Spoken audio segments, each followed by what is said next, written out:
Thank you for joining, everybody. We've reached the top of the hour, so we are going to kick off our presentation today on Powertech Event Manager. We're going to take a feature tour of the product, let you see some of what it can do, how it can help you with your internal and external security requirements.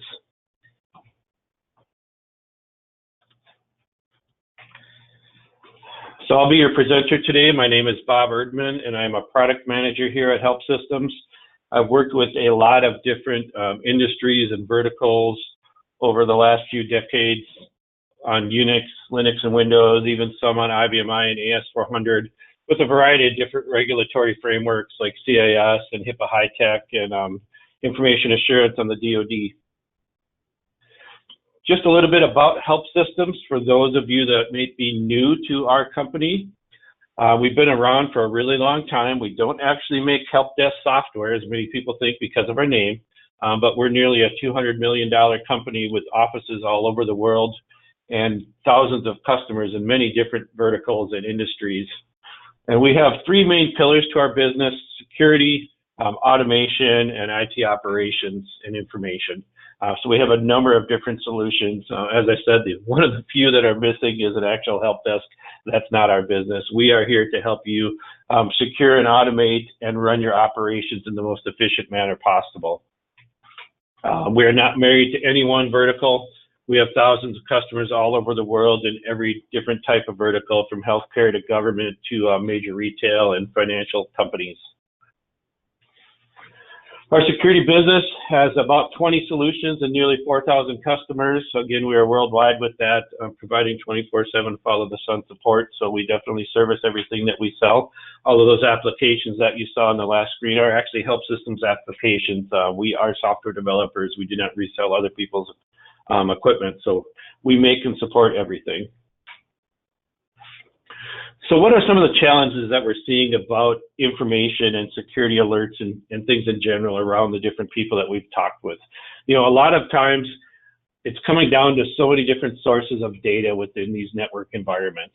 So we're getting data from maybe Windows systems and databases, Linux and Unix servers, network and IoT appliances, all within the same company and environment, maybe even internal applications like financial apps or banking transactions. And how do we make sure that everybody knows what all of these different things mean as they're all dumping in alerts and feeding us all kinds of data? And that's where we get into things like translating data into normalized fashion, so that maybe a user account created on an Oracle database looks the same to an analyst as a user account created on a Windows server, giving people easy ways to recognize the different types of things that are happening within their environment. And that helps them prioritize potential security threats. So I want to make sure essentially that I'm getting through the white noise on the network, all the things that are normal day-to-day operations that don't really matter to me too much, so that I can work on the things that really are threats to my environment. And then I can respond to them really quickly because I'm prioritizing things that really matter to me and to my teams. We want to make sure that we have ways to manage that data flow, so keeping up without having to add extra staff. I mean, if you have to add an application, then you have to add a bunch of staff to manage the application. It's not going to be very efficient for you. So we're looking for ways to work better with what we have. We don't want to have to go out and hire a lot of people to keep up with these different data volumes as they increase over time. Making sure that we have some easy to use SIEM software, so ways that we can do things more efficiently, more graphically, more automatically. And finally, giving us a way to, of course, report to our auditing and compliance and C-level management team what's really going on within our business. So making sure that we have lots of ways to log and monitor and report. So at a glance, this is a very high-level logical view of how Powertech Event Manager fits into people's environments. We have all kinds of different data sources, and those data sources are feeding data towards Event Manager. And we're translating and normalizing that and helping to enrich it for those analysts so they can quickly see what's going on within their environment, what is really a critical alert, you know, what's a lower level threat that needs to be dealt with, but maybe not as fast as the thing that just came in before it, and what's really just white noise, you know, letting me know what happened. We want to make sure it's logged and audited, but it's not really something that I have to jump on this second to take care of. And once we've got that streamlined data view into our dashboards, we can, of course, get to that full and rich detail of what actually happened and where, start to do our workflow against these incidents and make sure that we are are closing and reporting on everything that we need to do to secure our environments. If the need arises, we want to definitely be able to have some forensics analysis and investigatory framework, so we can dive in, see what's going on around something. Common example is a couple of valid alerts that come through may correlate together to be something that's now a security threat. So maybe you have a new user created on a system. Everything goes through fine. That's going to come through as a green. It's something that happens all the time. People get built. But now maybe you saw a new user login on another system. Hey, the login worked great. Again, it's not really a threat, but when we take those two together, somebody got newly created, and we suddenly saw that newly created user immediately logging into a financial system, that might be a problem now, and that's something that we would, of course, correlate and raise up as a security threat potentially that we want to investigate and make sure that that's really okay that we see those types of things happen. So that's just kind of a good example of how some of those good things that happen on the network as far as the logging goes may actually translate into something that we need to deal with as a bad thing and a security threat and alert. So we'll get in and take a look at the software here in just a second. Some of the major features then, of course, within Event Manager, prioritizing those critical threats and alerts. So a lot of built-in rules and rule sets that you can immediately out of the box take advantage of with the capability to configure those to your environment if you do want to make changes to maybe something matters more to you. We want to make sure that those are prioritized. If something matters less to you, we want to kind of hide those off and not have those in everybody's face all day so they can take care of the important things. And normalizing that data, so as it's coming into your analyst dashboards, it's looking like things that they understand. So you don't need to have somebody who's an expert in all 200 different possible types of devices and applications within your environment. They just need to understand the types of data coming into them. With that real-time threat detection and streamlined response, of course, we want to get people working on the critical things faster. So the faster that we can take care of a security threat, the less money that is at risk for our business because we're taking care of these things as fast as we can. Out of the box security templates for many, many types of hardware and software, easy ways to add custom applications internally. Many times we'll see people have in-house apps that are very critical to their business, but they really only belong to them. So we give you an easy way to pull that data in and alert on it just like any other type of device. And then, of course, full auditing and compliance reporting so that you can hand off and show what you've done, show how it's helping the business, and show that your auditors that you're doing the things that you need to do. So I'm going to jump out of PowerPoint now. We're going to get in and take a look at the actual product and give you a feel for the different features within Event Manager.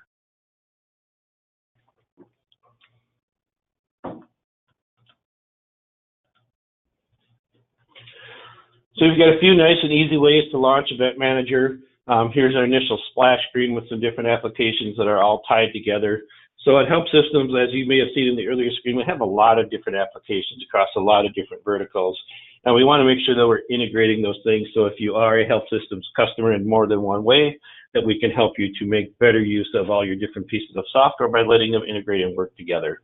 Having ways to work with Event Manager, work with our management insight dashboard to provide that front-level visibility for your auditors and your C-level teams, as well as having ways to do more of the front-end compliance and configuration lockdown through security auditors. So essentially closing those holes out there in the network before they become issues that get alerted through an Event Manager.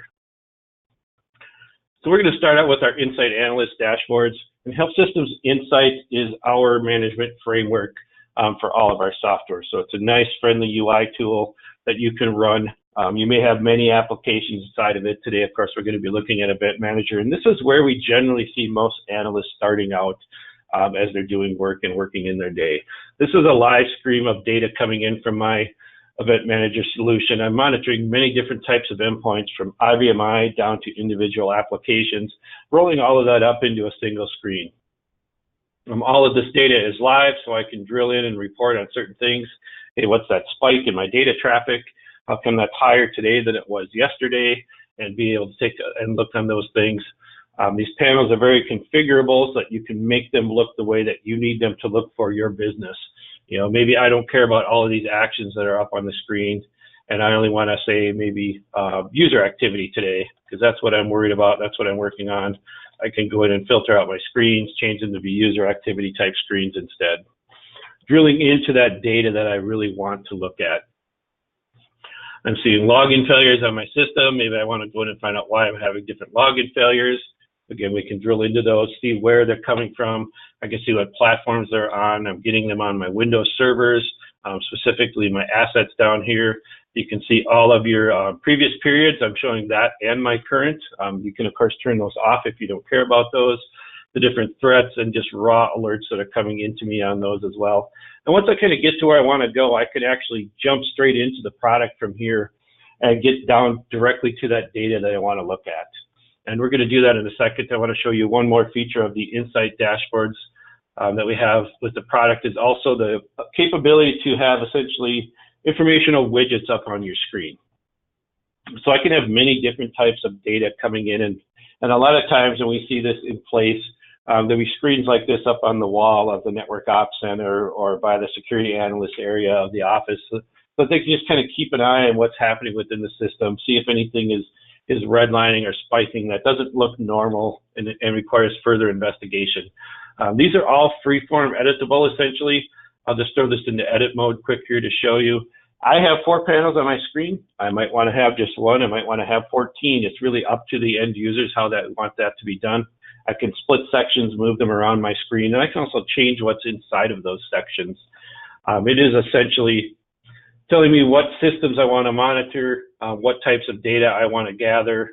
I have a bunch of different options for what style I want my widget charts to be. We do pie charts or line charts or bar charts, a lot of different pieces in there, even maybe just KPI type screens, color themes, and some other more advanced refresh settings and data gathering settings. And once I build those, then I instantly get that data into my different widgets that I'm working with. You can even have the concept of view only. So these management consoles are user role-based access control with different configurations and alerts. So there is the concept of more of a guest style access. Maybe I just want to let my operations team see these dashboards but not alter them at all. Or I may want to give my admins the capability to go in and actually make their own changes and have their own sets of dashboards. Or as an admin, maybe I want to build out the dashboards that I think are important to my environment and then share them off read-only to my other users that want to see that. So there's a lot of flexibility and security built into this product already. So if we jump into the actual application, so if we hop over from those screens here, I can see all the different types of alerts and different types of information that are coming into my system. This screen is very user definable.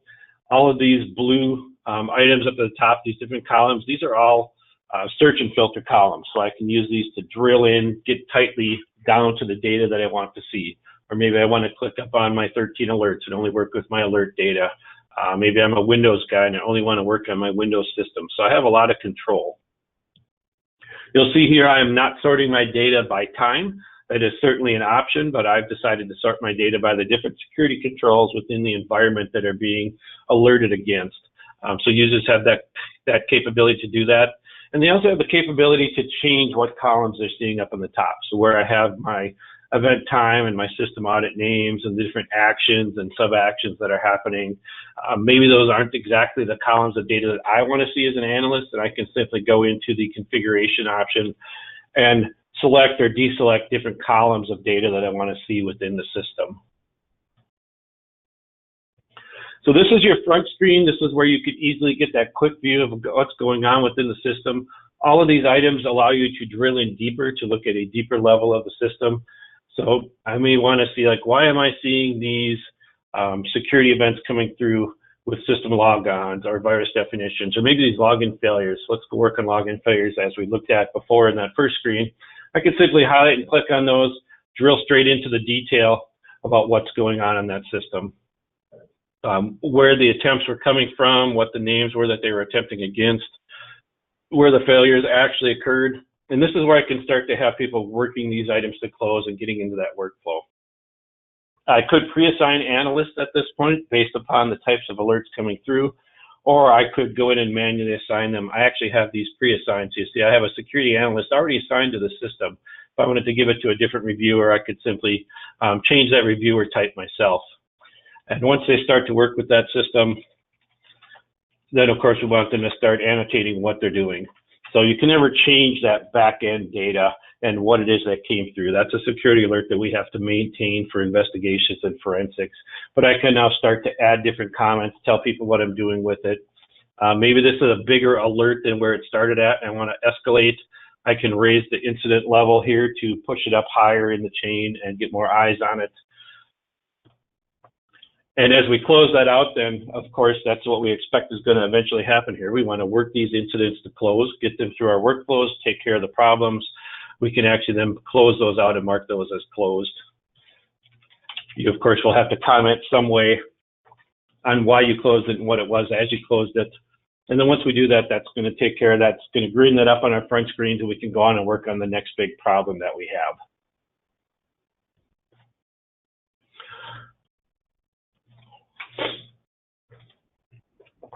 We can have many different types of assets within our system. As we talked about a little earlier, they may be hardware pieces. So maybe I have some network gear, some firewalls, some IoT type devices. They may be operating systems like AS400 or Windows or Linux servers, maybe AIX and Unix servers, and even individual applications. Maybe I want to monitor my antivirus solution or my Swift financial transactions or something else like that. We have a very simple way to add those assets. Essentially, you just really have to give it a type and a connection. You know, what's the DNS name or the IP address where I'm going to, and then I can start to manage and monitor those. And when I drill into those, then I have a lot of control over the individual pieces of that system. So I'm just going to jump into one of these assets here. I have the capability to set some controls around that individual asset. So what's the criticality within my environment? Is this a dev test type server where maybe I don't really have to watch it so closely? We know development's always doing lots of things that break servers, and we know they're just going to throw it away and build another one. But I do need to keep an eye on security alerts, because that's, of course, a way to get into my network that I have to protect. Or maybe this is where I'm storing my financial transaction database. It's a very high criticality item. I've got lots of controls that I have to apply against it for my auditors. I've got some GDPR issues because I have overseas people going in it. Maybe I have PCI attached to it as well. And I can simply select those off on the system and tag those to this server, work on those additional controls, and be able to do that within my environment.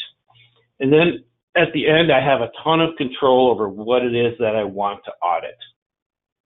So we have pre-built audit templates for all of these different assets that will work out of the box. So you can just turn it on, connect it to an individual item, and start to monitor that traffic and work with that data. But you also have the capability to get much more granular. So this system I'm looking at here, I have a couple of different applications feeding off of it, as well as just the back-end controls on the environment themselves. And I can simply turn those major data streams on and off inside of this environment. Once I have those connected, though, I also have the capability to turn individual pieces on or off. So here, watching some of my network connection attempts, maybe I don't really care about things that I've accepted, but I care a lot about things I've rejected. So I can just kind of shunt off that traffic that's more white noise to me, make sure it's not getting up and in my way all the time as I work within my environment. Or maybe I have a lot of different things I want to look at. So I want to look at audit modifications and configuration settings, look at creation of different objects within my environment as people are adding files to my system or deleting files from my system, and tracking all of those different things. All of those capabilities exist. So you'll see a very similar look and feel across all the different asset classes. And then it's really just which type of systems and controls you want to work with. We have the capability to summarize. You may have seen that on the first screen if you looked really closely on some of those alerts. Essentially, that gives me the ability to, again, filter out some of that noise to my analysts. So instead of seeing 15 login success attempts or 15 SU attempts, if I see those all happening within a fairly short time frame, I have the ability to roll those up on my dashboard and tell my analyst in one line item, hey, I saw this thing happen 15 times. And if you want to click here, you can get into the details in those. So again, I'm helping those people work with the more critical information faster. That's an on or off configuration item. You can select it on, select it off, down at the individual item level of these different audit streams, as you see here. I also have the option to even further filter the different pieces of my audit stream. So maybe I don't care about login attempts unless it comes from Bob, and I want to monitor Bob's login attempts. So I can filter out everybody except a certain user or everybody except a certain directory or certain class of information with different include and exclude filters. Again, getting down to more of that really critical data that I have to work with as I'm going on within my environment. A slightly different view of the data here. Again, it's much the same if we're looking back on the system. We have the capability to print a report on any different data that we're looking at. We simply have an export button where we're able to pull that data in and go out there and look at that and pull it off of the system, as well as schedule reports to run within an environment so that we can set up different schedules and even have different types of views and compliance activities. So built into the system, views for GDPR, views for PCI, views for other different regulatory frameworks. And I can have those are all pre-built and come with the system when you get it. So maybe I care about the PDI 1025. I want to see the list of privilege escalations within my environment. I can simply go to that view and get that data out so that I can bring it back to my auditors. So across all the different systems, where was I seeing these types of failures happening? If I want to look deeper at those, of course, I can simply drill in and see what the specific items were and why they mattered to me at these certain alerts. I have all of that event detail available to me. All of that is stored within the system for forensics and investigations later. So even though you may have closed an alert and closed an event, you don't lose that data. That data stays around for you and gives you the capability to go back and do more investigation later. Because we see all the time, you may see an alert at one point that you work on, and you may not know even that some of these alerts matter to you until a few months down the road, where you need to go back and do some bigger deep dives into the system. We do have kind of a tiered architecture on the database side. Most of the time we will see people using an active data store of maybe a quarter or 6 months of data that they want to have up and hot all the time. And then they'll push it back to more of an archive data store for a year, maybe 2 years. So you can still switch view and get into that extra data on the backside and do those investigations. And then usually we'll move that off to more of a third tier where we are going to keep that data around and available. Maybe we have a 5-year or 7-year compliance window that we have to deal with. So we have to keep the data available to us, but we don't need to have it up in front of our dashboards all day long. We just need to be able to pull it back in if we have to do some investigations on that.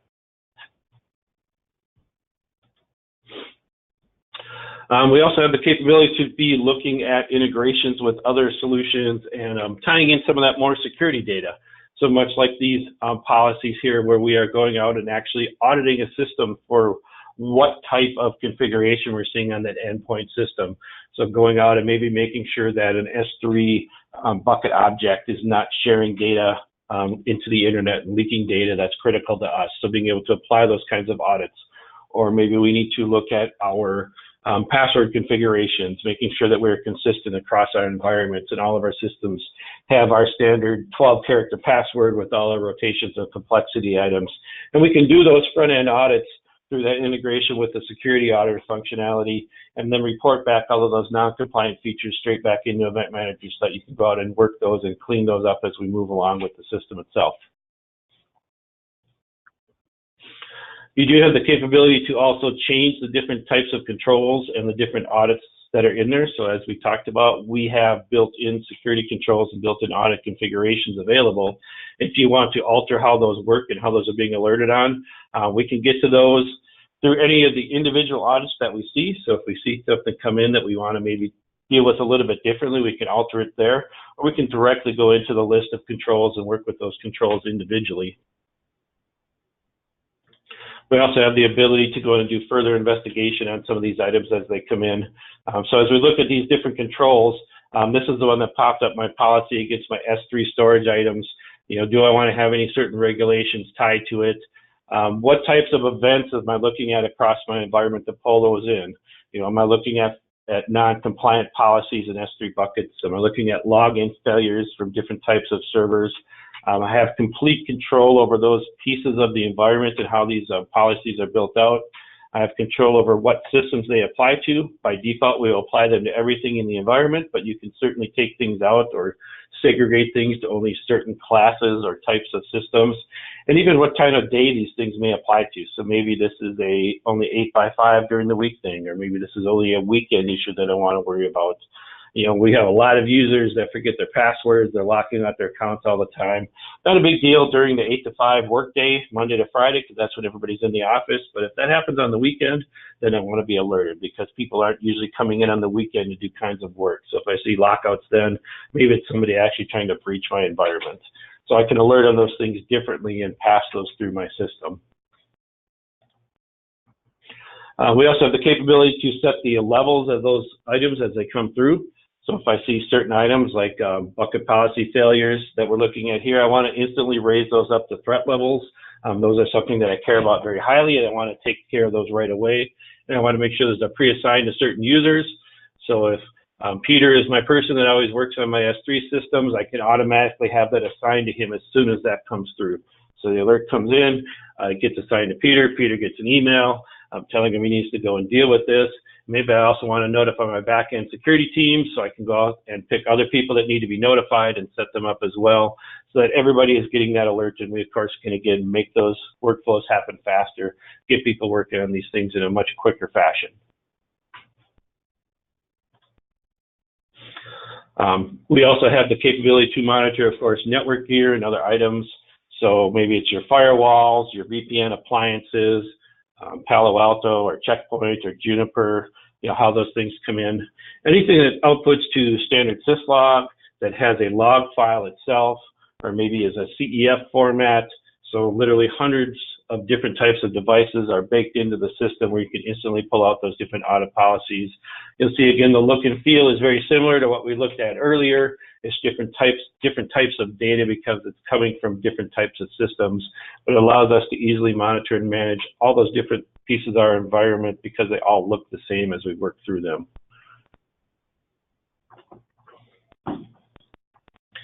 If I have items that I want to work with that are more specialized, so maybe I have an internal application that I want to deal with. So this is something that I've built and I have it.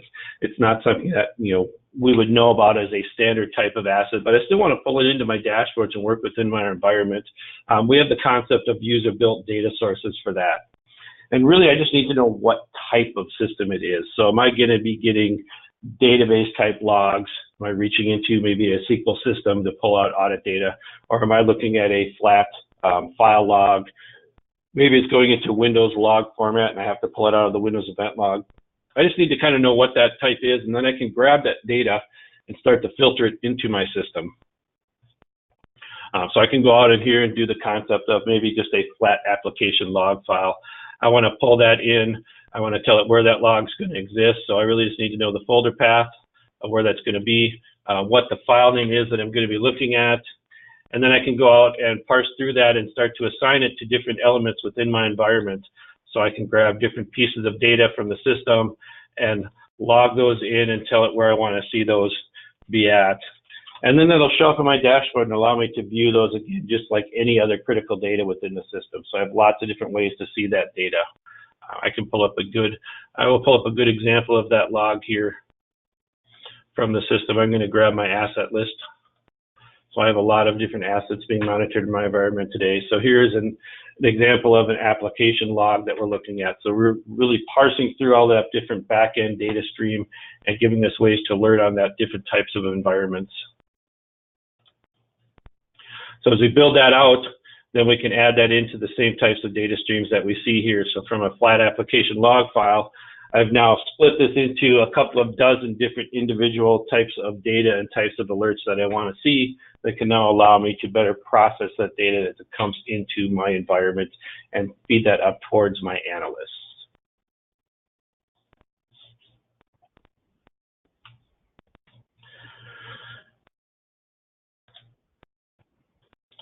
If we want to work with our security controls, so much as we drilled in from that S3 bucket to work in a specific security control and a security policy, we have the ability to, of course, turn controls on or off. So if you don't like all of the default ones we provided, you can certainly turn some of those down.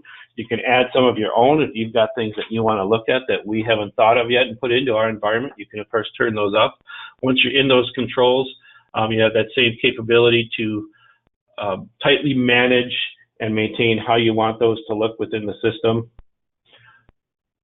So what type of events do I want to look at? This one's a little different here. We're looking at antivirus data. So I care about when does my antivirus system come on or come off, but I may have a whole lot of different things underneath that. So as I look at this antivirus application control, let me know if there's any errors with the software. So if I ever see anything popping out into the logs that looks like I'm having a problem with the service, I want to know when it comes on and comes off. If somebody jumps into my system and turns off my malware control and then starts to do malicious things, that's a problem. So I need to be alerted when those happen.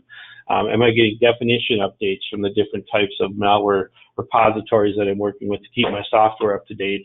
And especially, do I detect anything? So whenever I would detect some kind of a malware activity, I want to make sure that I'm alerted to that. So you have that type of deeply ingrained control over all of these different rules. So it's very much the concept of control type, rule type within that. What type of data is the rule looking at? What type of systems is the rule working against? So you can take all of those built-ins that we have and adjust those as you need them for your environment, or you can simply add additional ones that you want to see inside of your environment. And again, what types of classifications do I want to set on those? Different types of alerts may have different types of classifications and be raised as different types of threats or criticality within the network. So I can get to those as I need to see those. And of course, who gets notified when those different things happen. So different alerts coming from the same application or same system may alert different people depending upon what they are. I may need to have my applications team alerted to an application error from a certain system, or I need to have my infrastructure team notified if a system error pops up, like I'm running out of space, or I've got issues with the hardware where it's starting to throw power alerts or things like that because the power supply is failing. So any of those different types of events as they come through, then we can segregate where those go within our system, within our people. I'm going to jump back to more of our dashboard view here. So we have a lot of controls within our dashboard and that data that we're looking at as we're getting deeper into what's going on within our systems. You see across the top here, we can be pulling in our data with many different time frames. Of course, we're going to default to things that are happening today. As you set these, you have control over them then as you go forward as a user. So maybe you care about the week or the 3 days over the weekend, or maybe you want to look at things across the last quarter or even the last hours. We can simply choose those again, just like our live audit systems, maybe only things based upon certain regulations. So I only need to worry about COVID with what I'm working at as an analyst, and I want to sort off my data in different ways that way, or even down to specific controls. I only want to be looking at certain things within the system. So I only care about audit logs and compliance in my job role, where somebody else maybe cares about application issues and application issue failure. So again, all of this is fully customizable with simple menu choices, clicking on, clicking off the different things that I want to look at. Just like if I was inside of any of the different alert types. So if I only wanted to see things related to my antivirus solution, I could simply go in and pick off the things that matter to me in my antivirus solution areas that I'm working with. And as I choose those, then it's going to filter out my data and give me lots of different options with what it is that I'm working with.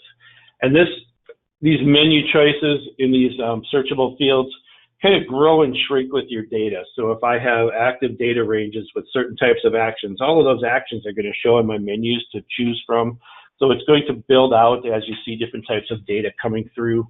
I want to filter out just things related to antivirus here, so I could quickly change my view, find out what's going on within those systems, drill in and take a look at why these things are popping up within and start to work these issues. If I want to get in and go deeper within the system, I may have related events that matter to this. I don't see any related events right now, but if I'm going to go in and work on my investigation side, I can quickly hop into forensics investigation and get a more detailed look at what's going on within my environment. You'll see the menus across the top have changed a little bit. We are now looking at data across the whole environment of all the things that are being monitored. So when I saw this item right here with a virus infection on one of my servers, what else was going on within 1 minute on my network? So what are all the other alerts? Because there may be things that matter from other systems. Maybe somebody popped in, did a brute force attack somewhere, pivoted across to a different piece, and then tried to drop some malware. So this gives me a quick way to start going in and looking deeper within my network. Maybe I want to break it out to 5 minutes. I want to get a little bit wider view or maybe I want to bring my view down to maybe only certain users or certain systems that are related to this to let me work with those different pieces. And as I start to see that different view, I can start to chain events together. So they're not related right now, but I can tell by starting to look at these things that I do see some related events. Somebody logged in where I didn't expect them. They elevated their permissions, and then they went out and dropped some malware on my system. So as I start to tie these alerts together, now they're all going to track as one. So as I work with these issues now, I can see these different things as one big security event within my network that I'm working on. And I can go back into those systems, and you'll see now I have related events now tied to this single alert. So all of these events now are working in conjunction as I track these and work these throughout my system and make sure that I'm closing these incidents out and doing a good job of investigating and fixing the problems. Once I think I have them done, of course, I can go out and do my close, investigation completed, and malware removed, and finish those out. So you see it's greened up now because I've closed that out of my system. It's going to disappear from the top end of my dashboards unless I choose to show those types of alerts. So I do have that control over whether or not I want to show closed events. People have that option. A lot of times we'll see people hide those, so I don't need to see those every day, but there's occasions when I want to go in and be able to see what kind of things have been happening in my environment, and that gives me that option to pull those closed events back up. So here's the one that I closed right there. I'm going to reset all my filters back here, get back to all of my standard data for today, all the different things happening. So if I want to schedule certain kinds of data and reports to my system, I have that capability. So I can simply go in here and ad hoc build out certain reports. And this scheduled view here, when we go off the menus, we do have a lot of built-in reports or different types of things that you may want to see. If I want to build these more ad hoc types, essentially I'm going to get a report on the data that I'm looking at. So when I have a data view that matters to me, so all the data I have going on here in my screen, I can simply name my reports, pick my time ranges. Those are going to default to today because that's the data I was looking at, but I could adjust that if I needed to. And then set when do I want these reports to run. Is this just something I want to print right now? Maybe this is something I want to show up on every Sunday. So when I walk into the office in the morning, this report is sitting in my email. What times do I want to run it at? So I can set my clock here. I'm going to run this every morning at 4 a.m. so that when I come in at 8, it's sitting there ready and waiting for me, and I want to dump it out as an Excel sheet because I want to send it through my post-processing BI tools as I do that out. Where do I want to send the reports to? Where do I want to save them to? If it fails, who do I want to send an email to? Maybe if it fails, I want to make sure that I send an email off to my service desk. I don't really need an email if it succeeds because that's not a problem for me. But it gives me all that capability here so that I can make sure that I know where these different things are going, and I can again automate a lot of these things, a lot of these standard tasks. So I want to make this as easy to use as possible. You as an administrator can even build these out and share them off, and you can even build out views and share those off. Let me jump into more of my view here.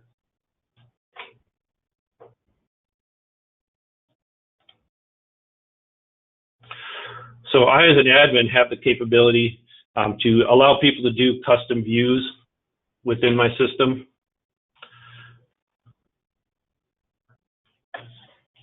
I timed myself out because I wasn't in there long enough. Actually, I don't want to be in that one. I'm just going to throw that one away so it gets out of our way.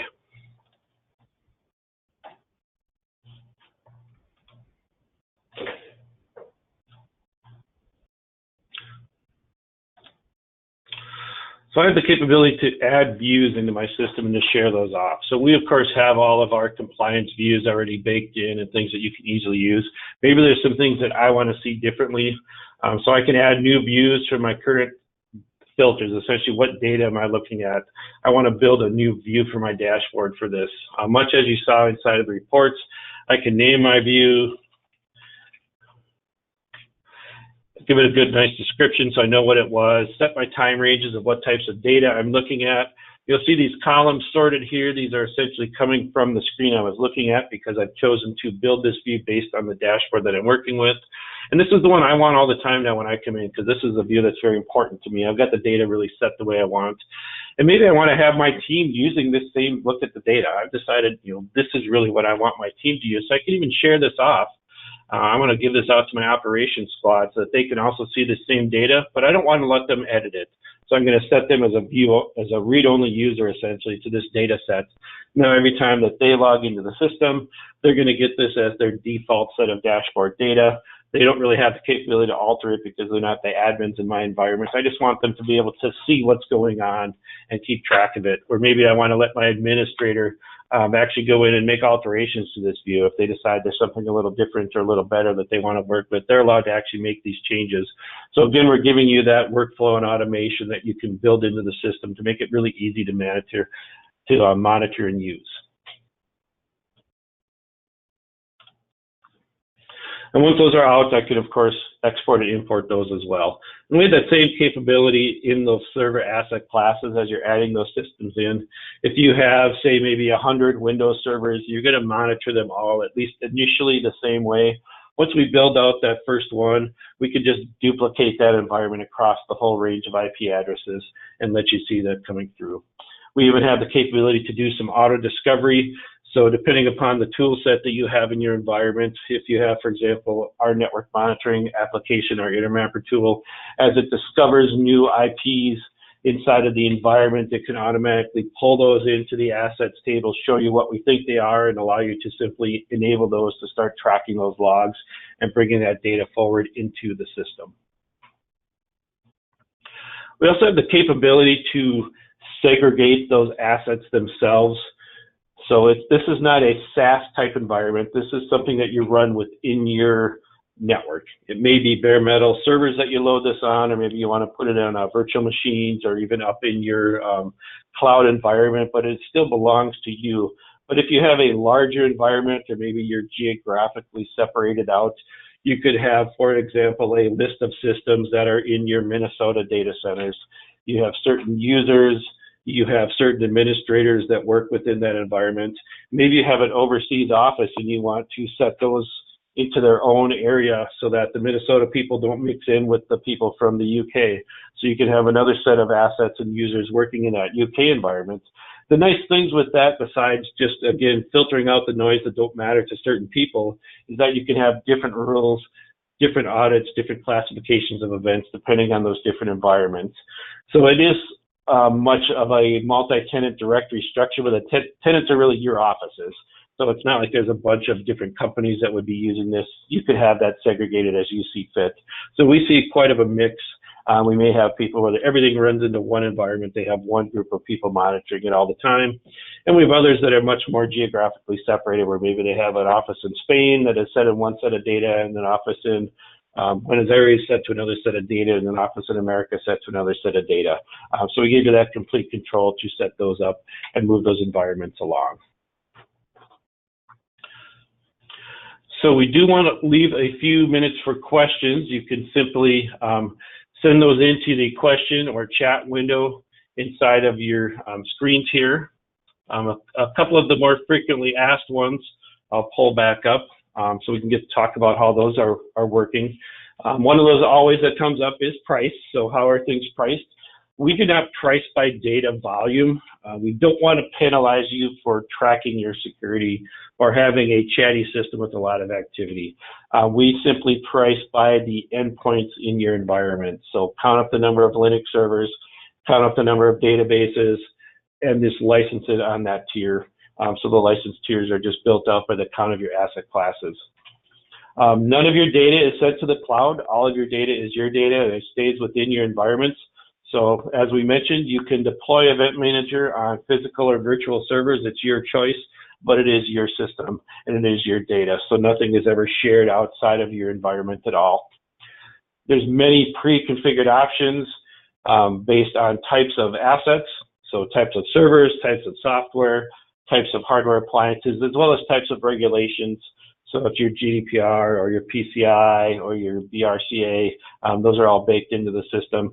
And it has many built-in reports. We took a look at the ad hoc report capabilities. Essentially, any screen that you're looking at, you can ad hoc build reports based upon that data set, as well as a lot of built-ins for the different regulatory controls, different types of alerts.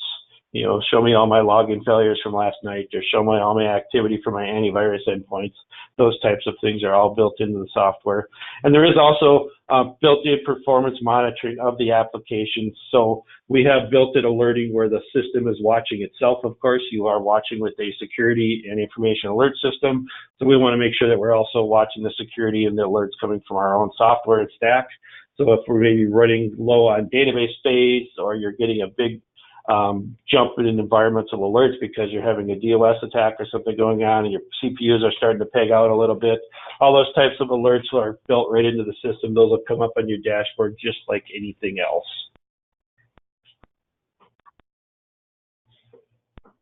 So if you do have any questions, please feel free to send those along.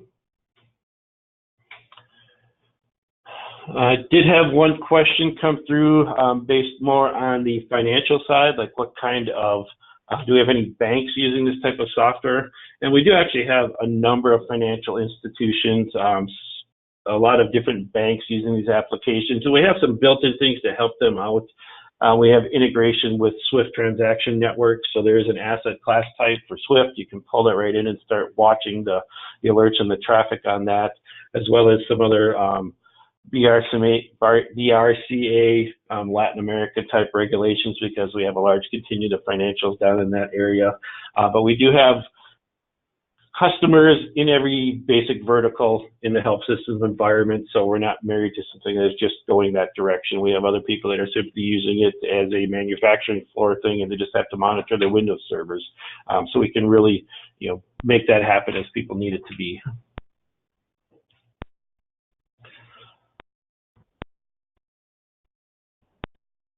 We did have another question come through about syslog versus CEF. So we do support both types of standard auditing messages. So this is an agentless system. So we are getting those audits directly from those environmental endpoints. They may be feeding through a standard syslog format, or they may be feeding through in more of that CEF logging format, the common event format. We can handle both of those types. As you build out your system, you simply tell us which type of asset you're pushing out. Are you pushing out standard syslog? Are you pushing out in CEF? Or are you pushing out Windows event logs? Say if you're monitoring your Active Directory transactions and your user activity inside of a Windows environment.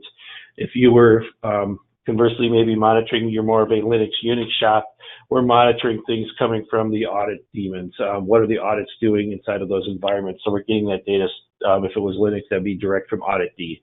So the way the data flows to us is essentially controlled by what type of endpoint we're looking at. So most network appliances would be kicking out that CEF or syslog.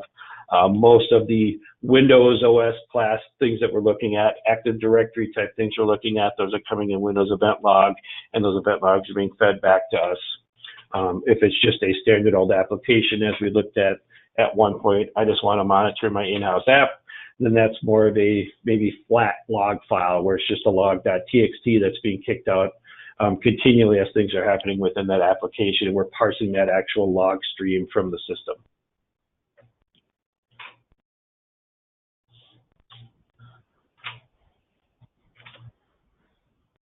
At this point, I am not seeing any other questions come through, so we'll give you back a few minutes of your day.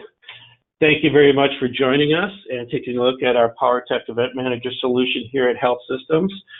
We'd be more than happy to answer any other questions offline or privately. You can simply email us or call into us, and we'd be happy to talk with you about how you can get a trial of the software loaded out in your environment.